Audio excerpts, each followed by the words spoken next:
আজকে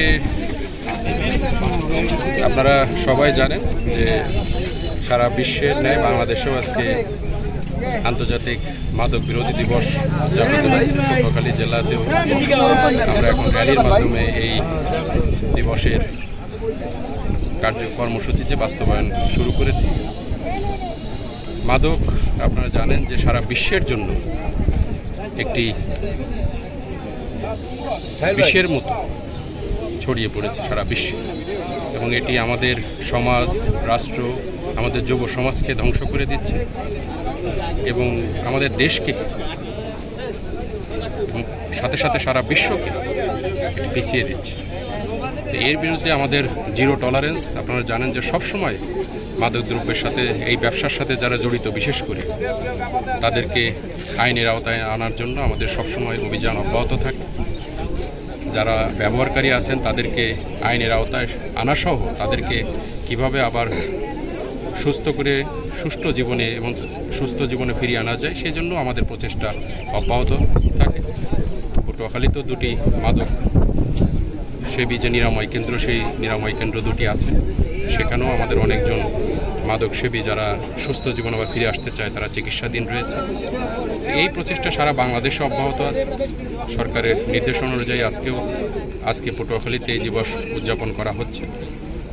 তো আমরা সবাইকে এই মেসেজ দিতে চাই যে আমরা মাদককে না বলবো এবং মাদক থেকে দূরে থাকবো এবং একটি সুস্থ সুন্দর জাতি গড়ে তুলব। এটি আমাদের আজকের শপথ।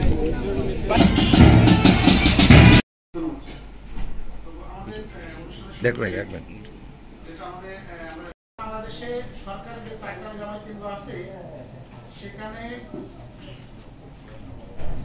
16,000, চট্টগ্রাম আছে 25 বেডের, রাজশাহীতে আছে 25 বেডের, খুলনায় আছে 25 বেডের, আর ঢাকায় তেজগাঁতে কেন্দ্রীয় মাদকের সাথে মামলার ক্ষেত্রে দুজন পাবলিক সাক্ষী লাগে।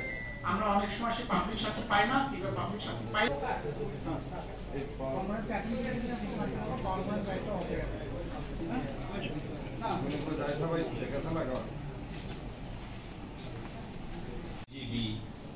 সবাই আইন শৃঙ্খলা যত রক্ষাকারী যত বাহিনী আছে তারা অক্লান্ত পরিশ্রম করছে। এবং আমি আপনাদের একটা ইনফরমেশন দিই,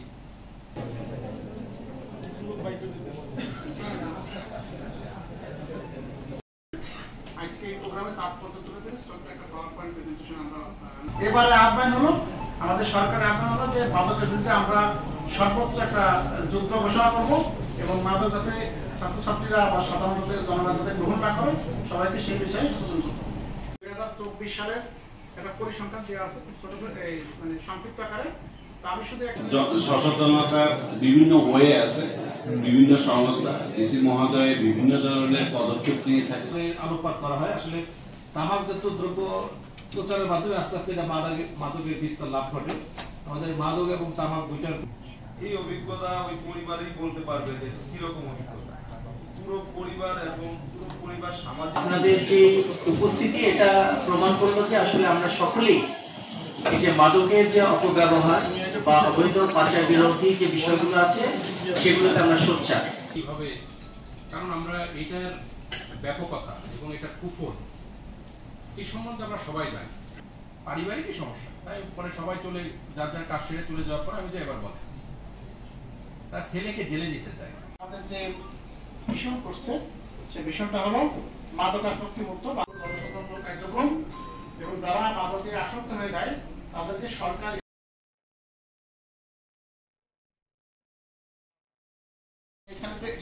কার্যক্রম সেটা আমাদের সংবিধানের 18 অনুচ্ছেদে বলা আছে যে সরকার হিসেবে এদেরকে সরকারি বা বেসরকারি পর্যায়ে মাদক চিকিৎসা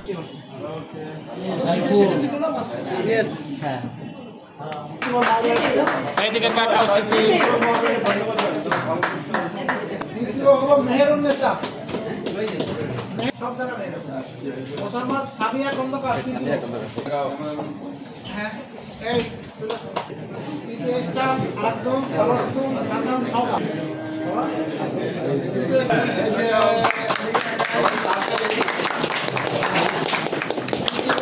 আকিদা হাসান, তাবিয়া।